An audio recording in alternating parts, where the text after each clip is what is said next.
voi, se il bando Industria 4.0 sarà ispirato alla logica della responsabilità delle imprese, penso che toccherà molto a voi. Penso che se finalmente riusciremo a semplificare, a deburocratizzare, a liberare energie e risorse, toccherà molto a voi. Ma lasciatemelo dire con un sorriso, quello che serve oggi è che Milano prenda per mano questo Paese, come ha fatto nella vicenda dell'Expo. Quello che io ho visto e che ho imparato a Milano, lavorando gomito a gomito coi milanesi, è che quel progetto che sembrava impossibile è diventato uno straordinario elemento di orgoglio per tutta l'Italia. L'Expo non è stato soltanto un grande evento, è stata la dimostrazione che la cultura del no, la cultura dell'odio, la cultura dell'avversione verso gli eventi non funziona. Che la cultura di quelli che dicono non se ne fa mai di niente, meglio rinunciare, meglio rassegnarci, è una cultura che nel tempo del cambiamento globale non va da nessuna parte. È veramente paradossale.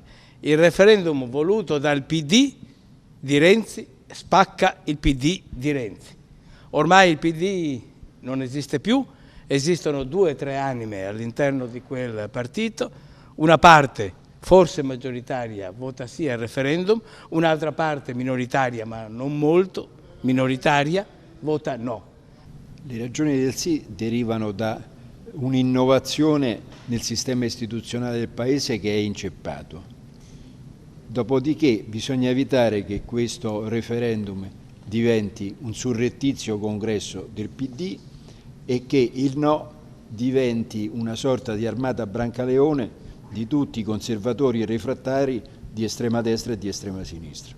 Il 4 dicembre invitiamo tutti i cittadini italiani a votare no a questa riforma costituzionale. È una riforma che non abbatte veramente i costi della politica, che regala l'immunità parlamentare a una classe politica, quella dei consiglieri regionali e dei sindaci, già ampiamente indagata, e che riduce la sovranità popolare dei cittadini, poiché non consente più ai cittadini di scegliere direttamente i propri senatori.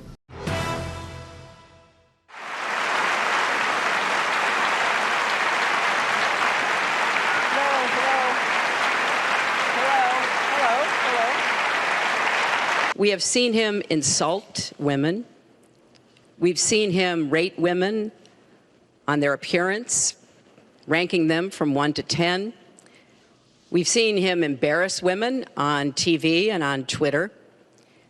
We saw him after the first debate spend nearly a week denigrating a former Miss Universe in the harshest, most personal terms. This was locker room talk. I'm not proud of it. I apologize to my family. I apologize to the American people. Certainly I'm not proud of it, but this is locker room talk. But everyone can draw their own conclusions at this point about whether or not the man in the video or the man on the stage respects women. But he never apologizes for anything to anyone.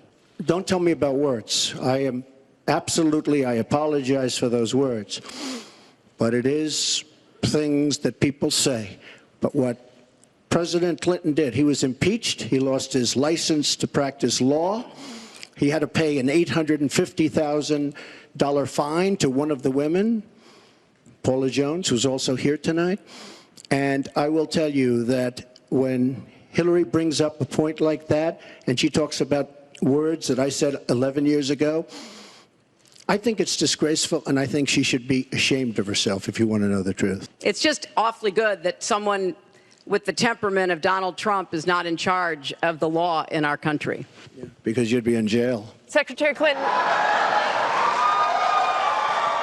But when you talk about apology, I think the one that you should really be apologizing for, and the thing that you should be apologizing for, are the 33,000 emails that you deleted.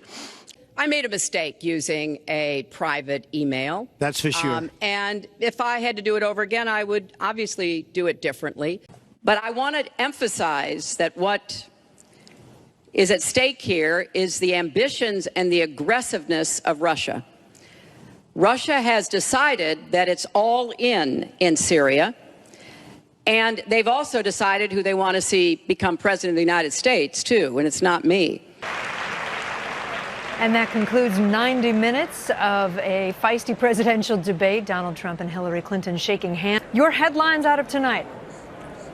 Well, that was one of the most contentious, difficult.